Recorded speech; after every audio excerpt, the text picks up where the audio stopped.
अब तक हमने ये देखा कि ब्लड ही एक ऐसा टिश्यू है जो हमारे शरीर में सब्सटेंसेस ट्रांसपोर्ट करता है। इसका मतलब कि जरूरी सब्सटेंसेस को कैरी करने के साथ साथ इसमें वेस्ट्स या टॉक्सिन्स भी होंगे।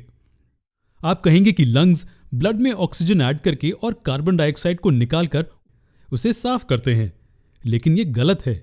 लंग्स ब्लड को प्यूरिफाई यानी कि साफ नहीं करते हैं, वो सिर्फ ऑक्सीजनेशन का काम करते हैं, यानी कि ऑक्सीजन ऐड करना। लेकिन प्यूरिफिकेशन का मतलब सभी वेस्ट को निकालना होता है ना? और लंग्स ब्लड से वेस्ट को नहीं निकालते हैं, तो ब्लड के प्यूरिफिकेशन का काम लंग्स द्वारा नहीं होता है। यहां एक दूसरा सिस्टम है जो इस प्रोसेस में मदद करता है, उसे एक्सक्रीटरी सिस्टम कहते हैं। इस सिस्टम में कौन से ऑर्गन्स होते हैं? खैर, इस पूरे सिस्टम में 2 किडनीज, 2 यूरेटर्स, एक यूरिनरी ब्लैडर और एक सिंगल यूरेथ्रा होता है। और इस सिस्टम को अपना ब्लड सप्लाई कहां से मिलता है?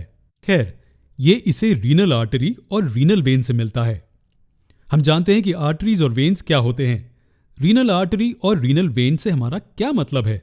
खैर, जो कुछ भी किडनी से संबंधित होता है उसे रीनल कहा जाता है। तो किडनीज की तरफ और उससे दूर जाने वाले आर्टरी और वेन को रीनल आर्टरी और रीनल वेन कहा जाता है। तो कुछ इस तरह से ये पूरा स्ट्रक्चर दिखता है। चलिए हर पार्ट के फंक्शंस को देखते हैं। सबसे जरूरी पार्ट ये किडनीज का जोड़ा है। ये स्ट्रक्चर्स ब्लड को फिल्टर करने के लिए जिम्मेदार हैं। किडनी के अंदर नेफ्रॉन्स नाम के बेसिक यूनिट्स होते हैं जो ब्लड को लेते हैं और इनमें से नुकसान पहुंचाने वाले नाइट्रोजीनस वेस्ट को अलग करते हैं।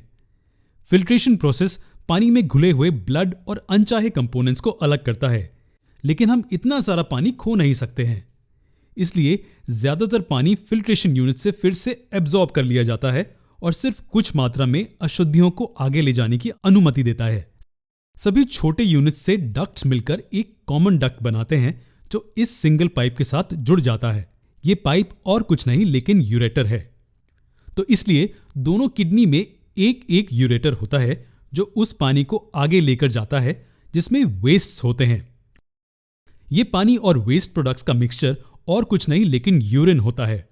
ये यूरिन इस सिंगल बैग जैसे स्ट्रक्चर में जमा होता है। इस बैग को यूरिनरी ब्लैडर कहा जाता है जो यूरिन को कुछ समय तक जमा करके रखता है। जैसे ही ये ब्लैडर भर जाता है, ये यूरिन को इस छोटे से पाइप जैसे स्ट्रक्चर से बाहर निकालता है जिसे यूरेथ्रा कहा जाता है। और ये तभी होता है जब ब्रेन इस एक्टिविटी के लिए सिग्नल देता है।